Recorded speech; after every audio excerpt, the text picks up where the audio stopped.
अस्सलाम वालेकुम। आज की वीडियो में हम सीखने जा रहे हैं हैज़, हैव और हैड का इस्तेमाल। हमने सीखना है कि इनको इस्तेमाल करके हम किस किस्म के फ़िक्रात जो है वो बना सकते हैं, रोज़मर्रा इस्तेमाल में हम उनको कैसे लाएंगे। तो सबसे पहले हमें देखना है कि हैज़, हैव और हैड कहाँ इस्तेमाल होते हैं। अब देखिए, किसी भी चीज़ की मलकियत को ज़ाहिर करने के लिए जो हम फ़िक्रात बनाते हैं उनमें हमने हैज़, हैव और हैड को इस्तेमाल करना होता है। ठीक है, अब देखें, जो भी चीज़ हमारी मलकियत है वो ज़माना हाल में भी हो सकती है और ज़माना माजी में भी। ठीक है, पास्ट में भी कोई चीज़ हमारे पास हो सकती है और प्रेजेंट में भी हो सकती है। तो वो चीज़ जो ज़माना हाल में यानी प्रेजेंट में हमारे पास है, हमारी मलकियत है, हमारी पोजेशन में है, उसके लिए हमने हैज़ और हैव का इस्तेमाल करना है। और वो चीज़ जो ज़माना माजी में यानी कि पास्ट में हमारे पास थी, उसके लिए हम हैड इस्तेमाल करते हैं। आगे कुछ मिसालें देखिए। मेरे पास एक घड़ी है। अब देखिए, जो घड़ी है वो क्या है, वो मेरी मलकियत है, मेरे कब्ज़े में है। ठीक है, तो यहाँ पर हम इसको जब ट्रांसलेट करेंगे तो हैज़ या हैव इस्तेमाल करेंगे।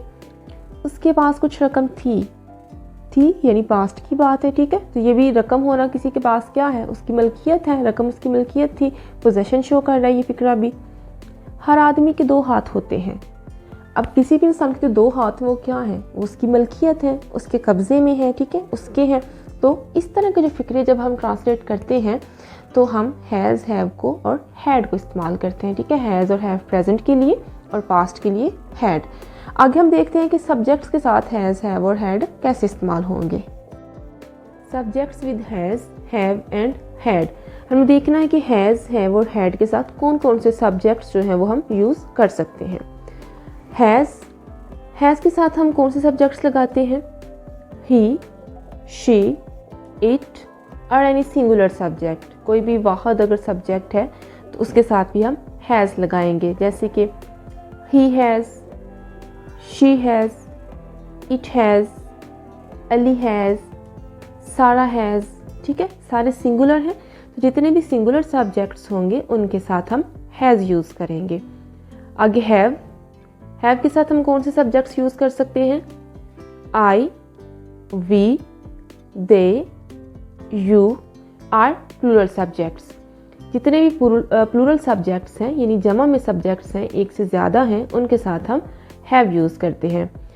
आई have, we have, they have, you have, Ali and Sara have. ठीक है, प्लूरल सब्जेक्ट्स जो हैं उनके साथ हम हैव यूज़ करते हैं। अब देखिए, आई और यू ये अगरचे सिंगुलर हैं लेकिन इनके साथ हम हैव ही यूज़ करते हैं। अब आइए हैड की तरफ। पास्ट के लिए, ठीक है, माजी के लिए हम हैड यूज़ करते हैं। हैड के साथ कौन से सब्जेक्ट्स यूज़ होते हैं, he, she, it, I, we, they, you, singular are plural subjects. जितने भी वाहिद या जमा के सब्जेक्ट्स हैं उन सब के साथ हैड यूज़ होता है। ठीक है, पास्ट में अगर हमने पोजेशन शो करनी है तो वहाँ पर प्लूरल और सिंगुलर के लिए कोई दो जो हैं वो चीज़ें नहीं हैं, बल्कि एक हैड ही है। वो अगर सब्जेक्ट सिंगुलर है तब भी लगा सकते हैं और अगर सब्जेक्ट प्लूरल है तो उसके साथ भी हम हैड ही यूज़ करते हैं। ठीक है, आगे हम देखते हैं कि इसका सेंटेंस स्ट्रक्चर क्या होगा। How to make sentences. Has, have और हैड को इस्तेमाल करके हम सेंटेंस को किस तरह इंग्लिश में ट्रांसलेट करते हैं। सबसे पहले देखिए, हमारे पास एक फार्मूला है, उसको एक नज़र देखिए। सब्जेक्ट प्लस हैज़, हैव और हैड प्लस ऑब्जेक्ट। देखिए, किसी भी फिक्र में तीन चीज़ें हमारे पास सिंपली आएंगी। सबसे पहले हमने क्या चीज़ लगा देनी है, सब्जेक्ट। ठीक है, उसके बाद सब्जेक्ट के अकॉर्डिंग हमने हैज़, हैव या हैड लगाना है।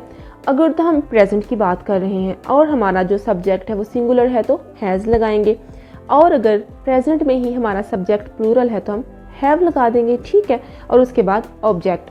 और अगर हम पास्ट की बात कर रहे हैं तो हमारा सब्जेक्ट अगर जो सिंगुलर है या प्लूरल है उसके साथ हम हैड ही लगाएंगे और उसके बाद हम ऑब्जेक्ट लगा देंगे। ठीक है, आगे इसको कुछ मिसालों से समझते हैं। उसे आज बुखार है, ही हैज़ फीवर टुडे। अब देखिए, हम सपोज करते हैं कि हम किसी लड़की के बारे में बात कर रहे हैं तो हमने ही यूज़ कर लिया। ठीक है, अब ही क्या है, हमारा सब्जेक्ट है। सब्जेक्ट क्या है, सिंगुलर है, उसके साथ हमने क्या लगा दिया, हैज़। ठीक है शो कर रहा है कि ज़माना हाल की बात है, प्रेजेंट की बात हो रही है। ठीक है, उसे आज बुखार है तो प्रेजेंट की बात है तो हमने हैज़ लगा दिया ही के साथ। फीवर, ठीक है, टुडे अभी यहाँ पर इसको हम सपोज कर लेते हैं कि ये ऑब्जेक्ट का काम दे रहा है, ठीक है। सो ही हैज़ फीवर टुडे। अगर हम देखें कि यहाँ पर हम लड़की सपोज करते हैं तो हम उसके साथ क्या लगा देते, शी लगा देते। शी हैज़ फीवर टुडे, मुझे आज बुखार है। आई हैव फीवर टुडे, ठीक है। तो बुखार होना ये भी पोजेशन है, मलकियत है, ठीक है, इसी सेंस में आता है, तो हम इसको हैज़ और हैव से शो करते हैं। उनके बहुत से दोस्त हैं। दे हैव मैनी फ्रेंड्स। अब देखिए दे, उनके की इंग्लिश में क्या की है, दे। तो दे सब्जेक्ट है और सब्जेक्ट क्या है, प्लूरल है, और हमारा जो सेंटेंस है वो प्रेजेंट का है, तो हमने क्या यूज़ किया, हैव। They have. आगे मैनी फ्रेंड्स, वो क्या रखते हैं, बहुत सारे दोस्त हैं उनके, ठीक है। अब यहाँ पर देखिए कोई भी अगर हमने तल्लक शो करना है, कोई रिश्ता बताना है, तो उसके लिए भी हम क्या इस्तेमाल करते हैं, हैज़ और हैव का ही इस्तेमाल करते हैं। यानी कि उनके दोस्त हैं तो इनका रिलेशन है ना, फ्रेंडशिप का, ठीक है। तो उसको शो करने के लिए हमने क्या इस्तेमाल किया है, हैव इस्तेमाल किया है। They have many friends. Ali के पास कुछ किताबें थी। Ali had some books. अब देखिए थी क्या ज़ाहिर करता है कि पास्ट की बात हो रही है, ठीक है, माजी की बात हो रही है। अली के पास कुछ किताबें थीं। अली हमारा क्या है, सब्जेक्ट है, ठीक है। यहाँ पर अब हमें ये कन्फ्यूजन भी नहीं है कि सब्जेक्ट सिंगुलर है या प्लूरल है, तो हमने क्या लगाना है, सिंगुलर है या प्लूरल है, जो भी है हमने साथ क्या लगा देना है, हैड, ठीक है। अली हैड। अब उसके पास क्या है, कुछ किताबें, सम बुक्स, तो आगे हम वो लगा देंगे तो हमारा फिक्रा बन जाएगा, ठीक है। Ali had some books. ये तो हो गए हमारे सिंपल सेंटेंसेस, अफर्मेटिव सेंटेंसेस। आगे हम देखते हैं कि इनको नेगेटिव कैसे बनाएंगे। नेगेटिव सेंटेंसेस, मनफी फिक्रात। अब देखिए नेगेटिव सेंटेंसेस कौन से होते हैं, जिसमें किसी चीज़ का इनकार पाया जाए, ठीक है, किसी चीज़ के ना होने को जाहिर किया जाए, वो हमारे कौन से फिक्रात होते हैं, नेगेटिव सेंटेंसेस। अब यहाँ पर सबसे पहले हम इसका फार्मूला एक दफ़ा देख लेते हैं। सब्जेक्ट प्लस डू, डज और did plus not plus have plus object. Has, have और हैड को इस्तेमाल करके जब हमने नेगेटिव सेंटेंसेस बनाने हैं तो उसमें नॉट के अलावा जो हम एक वर्ड का इजाफा करते हैं वो क्या है, डू, डज और डिड, ठीक है। सब्जेक्ट के अकॉर्डिंग और टेंस के अकॉर्डिंग हम इन तीनों में से एक चीज़ जो है वो लगा देते हैं। अब देखिए अगर तो हमारा प्रेजेंट है, सेंटेंस जो है वो प्रेजेंट का है, तो सब्जेक्ट के साथ हम डज लगाएंगे अगर हमारा सब्जेक्ट जो है वो सिंगुलर है, ठीक है। और अगर हमारा सब्जेक्ट प्लूरल है तो हम उसके साथ डू लगा देंगे और उसके साथ नॉट और हैव, ठीक है। और अगर हम जो पास्ट की बात कर रहे हैं, हमारा सेंटेंस पास्ट का है यानी माजी का है, तो सब्जेक्ट के साथ हम डिड लगा देंगे, ठीक है। अगेन यहाँ पर भी कोई ऐसी कंफ्यूजन नहीं कि सब्जेक्ट सिंगुलर है तो क्या लगाएंगे, प्लूरल है तो क्या लगाएंगे। सिंगुलर और प्लूरल दोनों कंडीशंस में क्या लगाना है, डिड लगाना है और उसके बाद नॉट एंड हैव। अब एक चीज़ यहाँ और याद रखिए, जब भी हम फिक्रे में डू, डज और डिड इन तीनों में से किसी भी एक चीज़ का इस्तेमाल कर लेते हैं तो उसके साथ हमने हमेशा हैव ही यूज़ करना है। हैज़ और हैड यहाँ पर इस्तेमाल नहीं होंगे, ठीक है। आगे इनको कुछ मिसालों से समझते हैं। उसके पास नए जूते नहीं हैं, ठीक है, यानी कि नए जूते उसके पास नहीं है, उसकी पोजेशन में नहीं है, उसकी मलकियत में नहीं है, ठीक है। हैं क्या ज़ाहिर करता है कि प्रेजेंट का फिक्रा है, ठीक है। इसको ज़रा ट्रांसलेट करते हैं। She does not have new shoes. अब देखिए शी क्या है, हमारा सब्जेक्ट, ठीक है। सब्जेक्ट के साथ हमने क्या पीछे जाना है, अगर सिंगुलर है तो हम क्या लगाएंगे, डज, डज के बाद नॉट और हैव, ठीक है। तो उसके पास क्या नहीं है, नए जूते नहीं, new shoes. She does not have new shoes. इसको हम इस तरह भी प्रोनाउंस कर सकते हैं, she doesn't have new shoes. Does not की कंट्रैक्टेड फॉर्म डजंट, ठीक है। She doesn't have new shoes. तुम्हारे पास कोई हुनर नहीं है, you don't have any skill. अब तुम्हारे की इंग्लिश तुम, उसको हम क्या कहते हैं, यू, ठीक है। तो यू ये अगरचे सिंगुलर है लेकिन हमेशा ये जो डील होता है वो प्लूरल ही डील होता है, तो इसके साथ हम डू लगा देंगे, डू नॉट, ठीक है। और आगे हैव लगाएंगे और हुनर होना स्किल, ठीक है। कोई हुनर, any skill. You do not have any skill और you don't have any skill, ठीक है। उसके बाद आगे देखिए, उसके पास कोई दोस्त नहीं था। अब था क्या ज़ाहिर करता है कि हम पास्ट की बात कर रहे हैं, ठीक है। तो पास्ट में हमने क्या लगाना है, नॉट से पहले डिड, ठीक है। सब्जेक्ट लगा दे, उसके बाद डिड नॉट, ठीक है। अब हमारा सब्जेक्ट क्या है, he did not have any friend और he didn't have any friend, ठीक है। अब देखिए फ़िक्र हमने कैसे ट्रांसलेट की है, सब्जेक्ट, उसके बाद डू, डज और डिड, और नॉट, हैव और ऑब्जेक्ट। ठीक है, फ़िक्रा चाहे प्रेजेंट का है या पास्ट का है, सब्जेक्ट सिंगुलर है या प्लूरल है, हमने अब इसमें हैव ही यूज़ करना है। ऑल राइट, आगे हम इसके इंट्रोगेटिव सेंटेंसेस देखते हैं। इंट्रोगेटिव सेंटेंसेस, सवालिया फ़िक्रात। अब सवालिया फ़िक्रात देखिए कौन से होते हैं, जिनमें सवाल पूछा जा रहा है। ठीक है, हम किसी से सवाल कर रहे हैं या कोई हमसे सवाल कर रहा है, तो वो क्या होते हैं, इंट्रोगेटिव सेंटेंसेस यानी सवालिया फ़िक्रात। अब हैज़, हैव और हैड के साथ हम कैसे बनाएंगे सवालिया फ़िक्रात। सबसे पहले हमारे पास एक फार्मूला है, वो देखिए, डू, डज और did plus subject plus have plus object. देखिए नेगेटिव फ़िक्रे बनाते हुए हमने वहाँ पर भी डू, डज, डिड का इस्तेमाल किया था। ठीक है, और उसी तरह इंट्रोगेटिव बनाते हुए भी हम यहाँ पर डू, डज और डिड का इस्तेमाल करेंगे। और कंडीशन सेम वही है, यानी कि अगर हम प्रेजेंट की बात कर रहे हैं तो डू और डज यूज़ करेंगे, और अगर हम पास्ट की बात कर रहे हैं तो हम डिड यूज़ करेंगे।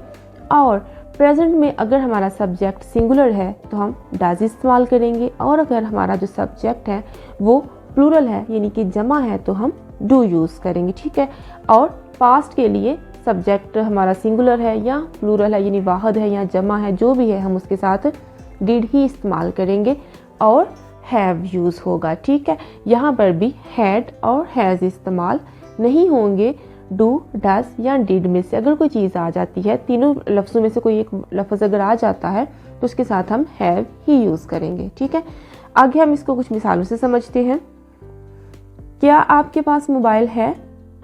अब देखिए प्रेजेंट का जो फ़िक्रा है, ठीक है, सेंटेंस हमारा क्या है, प्रेजेंट का है, हमारे हाल में हम पूछ रहे हैं कि क्या आपके पास मोबाइल है, तो इसको हम कैसे ट्रांसलेट करेंगे, do you have a mobile.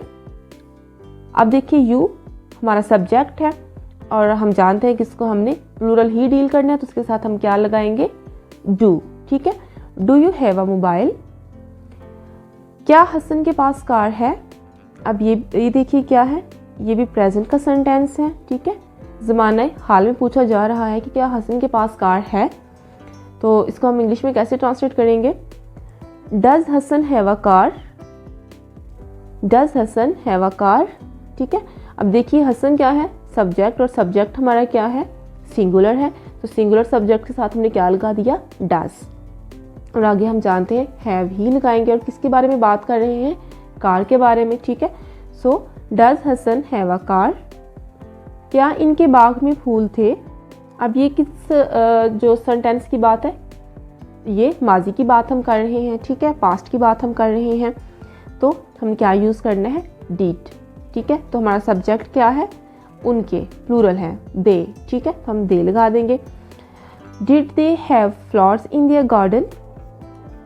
Did they have flowers in their garden.